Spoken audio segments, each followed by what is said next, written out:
Hi, I know you've seen a lot of videos already about the Samsung Galaxy Note 20 Ultra. In this video, I just want to share my own experience with you, alright? When this device was released, I couldn't lay my hands on it, but finally I'm able to lay my hands on the Galaxy Note 20 Ultra and the Samsung Galaxy Buds Live. I've already reviewed the Samsung Galaxy Buds Live. You can check out that video up here on the YouTube card, or I'll leave a link to it down in the description, alright? You gotta give it up to these companies for the way they come up with the naming schemes for the materials they use to design these devices. Apple told us a new ceramic shield glass was used on the iPhone 12. Samsung says a new glass called Gorilla Glass Victus is used on the Galaxy Note 20 Ultra. But in reality, this is just a glorified way of saying, hey, the glass is more durable this time. Even if your phone drops, it's not gonna shatter very easily. But that doesn't really matter much to me, because if the phone falls off your hand, it's still going to shatter normally. But what I really love about this color I have here, which is the Mystic Bronze color, is the finishing. Now, this thing is not slippery, at the same time it's not smooth. It's just kind of in between the both. Like, it's just there, it has this matte feel, and at the same time it's very smooth to hold. Holding this phone just feels like you're holding a very large bar of chocolate that you might consume anytime soon. The display of this phone is the best in the world right now. I have not seen any device that has the kind of display that this device has. It's so beautiful, curved around the edges end to end. A friend was going to get the iPhone 12. She saw the Galaxy Note 20 Ultra with me. She was starstruck, and the next thing I saw, she went to buy the Galaxy Note 20 Ultra instead. The device is that beautiful. The 120 Hz refresh rate, for those of you who have not used this device before, is not a gimmick. It just makes this display feel so smooth. Like, I don't even know how to describe it. But one thing you have to know here is that this display is a very large display. It's 6.9 inches. It's so wide. Holding it alongside my iPhone 10 just feels like a minion. Even for guys like me that my palms are very big, I still say that this device is so wide. So if you are buying it, just know that it's not your average phone. It's very wide to hold. And adding a case to the device even makes it a bit larger or a bit wider than it is. So you have to understand this if you want to buy this phone. The Samsung Galaxy S Pen is something I use on a regular basis with any of the notes I use. I currently use the Samsung Galaxy Note 9, and the S Pen has been really good. But one thing with the Galaxy Note 20 is that the S Pen has been moved, like the positioning has been changed from one side of the device to the other. I've really struggled with getting used to that. So I want to pop out the S Pen, I will keep going to the wrong side of the device. Then I realize that, hey, it has moved to this other side. Then in terms of the performance, I haven't seen that much of a difference from previous devices. Now, I use the S Pen a lot in editing on my phone because I edit a lot of videos on my phone. This video you're watching right now was actually edited on my phone.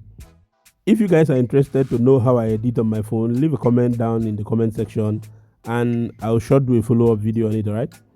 So I do a lot of editing on my phone and I use the S Pen a lot for that purpose, and I haven't really seen that much of a difference in the performance of the S Pen of the Galaxy Note 20 from the performance of the S Pen on the Galaxy Note 10 and the Galaxy Note 9.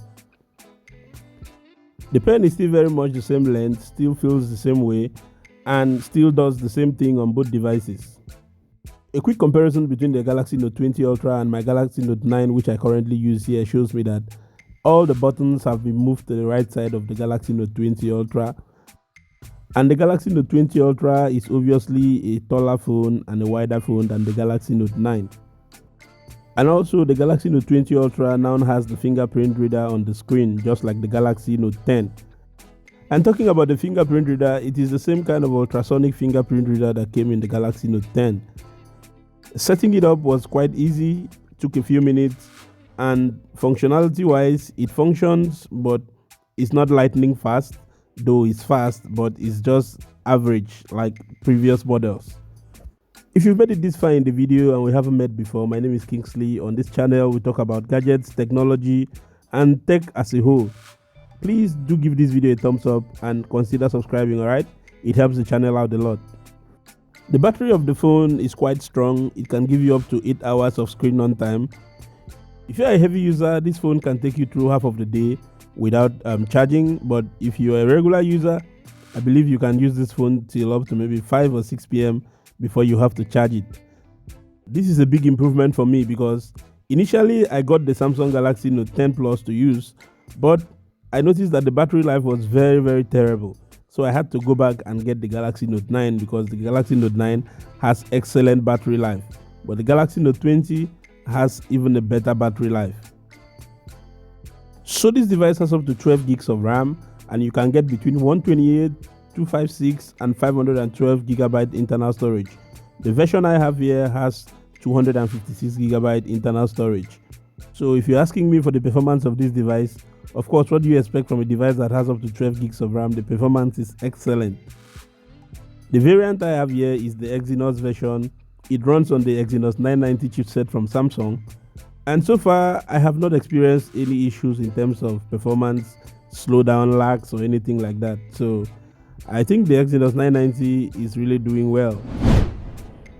And as for the cameras on this device, it has a triple camera setup, and the main lens is up to 108 megapixel, and then you have a 12 megapixel periscope telephoto lens, and you also have a 12 megapixel ultra wide angle lens.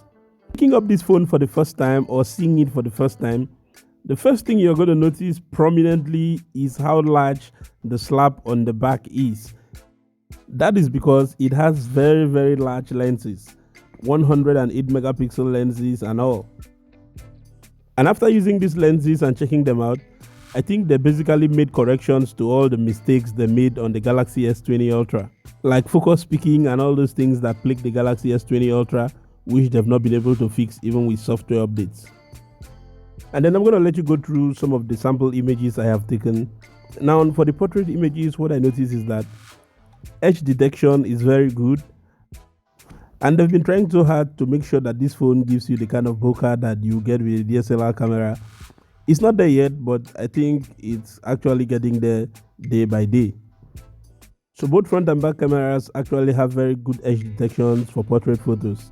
So I'll let you go through some of the images, alright?